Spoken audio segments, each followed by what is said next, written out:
Hey guys, Chicago injury lawyer Scott DeSalvo here, and in today's video the topic is what is a functional capacity evaluation, or FCE.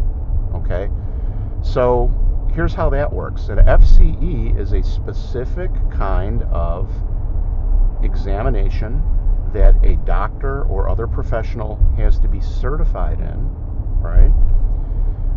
Often it's done by physical therapists, but you need special training and special certification to do it. And you also need a facility to do it at. So what is an FCE?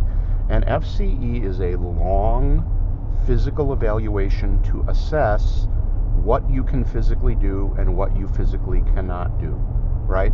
So you can do these in like a third party case, like a car crash or fall down, or whatever it is, motorcycle crash, bus crash, anything with ongoing injuries. Sometimes lawyers send somebody for a functional capacity evaluation, but it's primarily used in workers' comp cases. And here are the things you need to know, okay?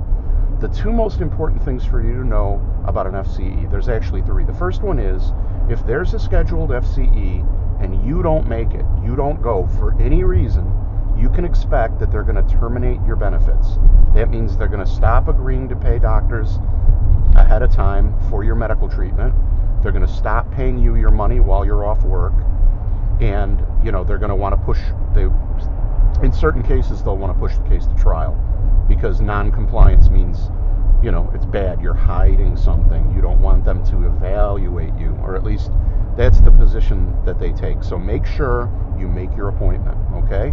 Make sure you're aware of it. Get up early, arrange a ride, get there, okay? If it's really far away in your jurisdiction, they may have to pay for transportation, but oftentimes they try to schedule them where they're not too far away. That's going to be something between you and your lawyer, or they may even just send you a check to show up there. The second thing for you to know is who chooses, pardon me, allergies. The second thing you need to know is that who chooses the FCE doctor is important. Now, sometimes when I have a client with a permanent injury and the insurance company is fighting, and they're fighting about the how permanent the injury is or whether they can return to work, I will sometimes send my clients to an FCE, and I send my people to an FCE doctor who I know does it, plays it straight. Okay, I know that my client's going to get a fair shake with that doctor. And now what happens if the company chooses the FCE doctor? Sometimes they choose a straight shooter or a relatively straight shooter, but I have also seen a common pattern that there's a couple of people they use over and over and over, and I suspect what they're doing is they're using somebody, they're like, oh, this is from such and such insurance, they're fine, they can go back to work, okay? So who chooses your FCE doctor? Very, very important. And sometimes there's negotiations between my office and the defense lawyer or the insurance company about who to use, what FCE doctor. So who does your FCE doctor and who they're loyal to can make a big difference in what they write in their report, right? Because if an FCE doctor puts one bad thing in the report, it can kill your case. The third thing that you have to know about an FCE is that there are built-in validity tests throughout the performance, right? So it's a long, grueling test, and they're testing strength and durability and endurance and all this stuff, and your ability to actually do work-type functions to evaluate whether you're able to do light duty, medium heavy, or heavy, or extremely heavy duty work, and for how long you can do it, and for how long you can walk, and for how long you can sit, and for how long can you stand, and how long can you work with your arms over your head, all kinds of crazy tests like that. But they have built-in validity tests to catch people who aren't giving full effort, right? Now this happens in orthopedic tests in a doctor's office too, but it's really true in FCEs that you have to give a consistent effort, and you should not complain of pain unless you're feeling it. You should not over-exaggerate the pain.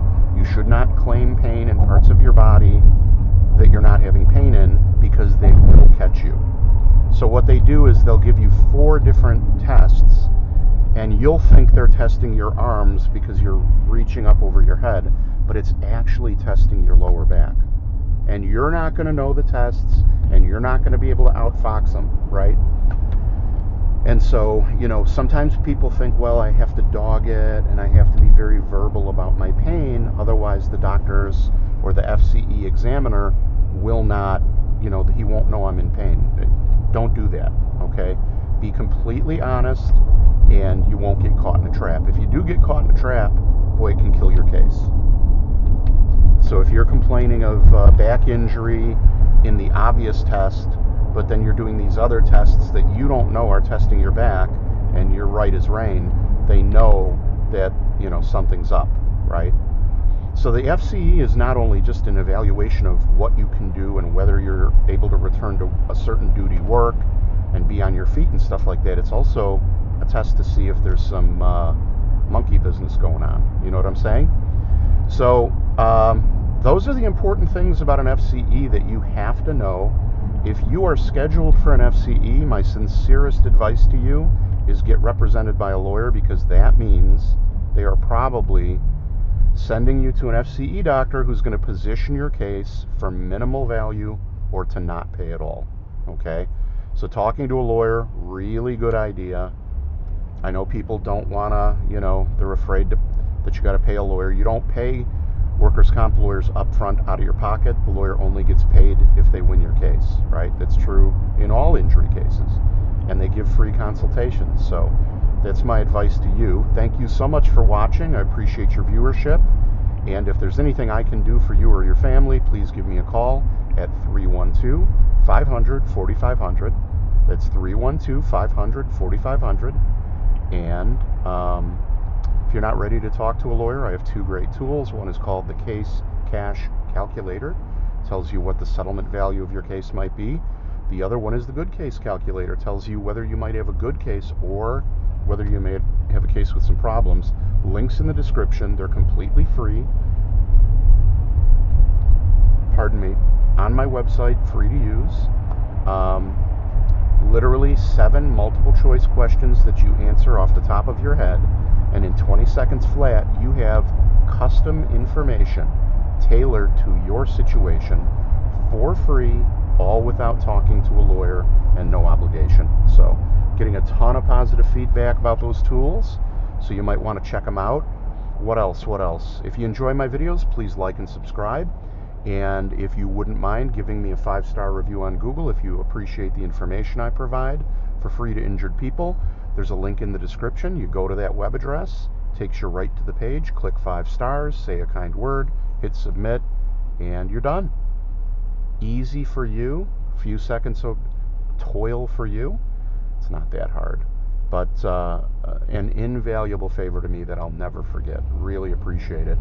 Very competitive market for injury lawyers, and so I'm always looking for new clients, and people really rely on those Google reviews. So if you wouldn't mind doing that, that would really help me out. If you don't feel comfortable doing it or you don't have time to do it, that's okay too. I still have over 200 injury videos where I explain how all of this stuff works, and it's on my YouTube channel for free for you to view at your leisure. And in the meantime, if you know anybody who needs a lawyer or needs help, please don't hesitate to send them my way. Best way to reach me, whether you're calling me with a referral or somebody else is calling, is 312-500-4500.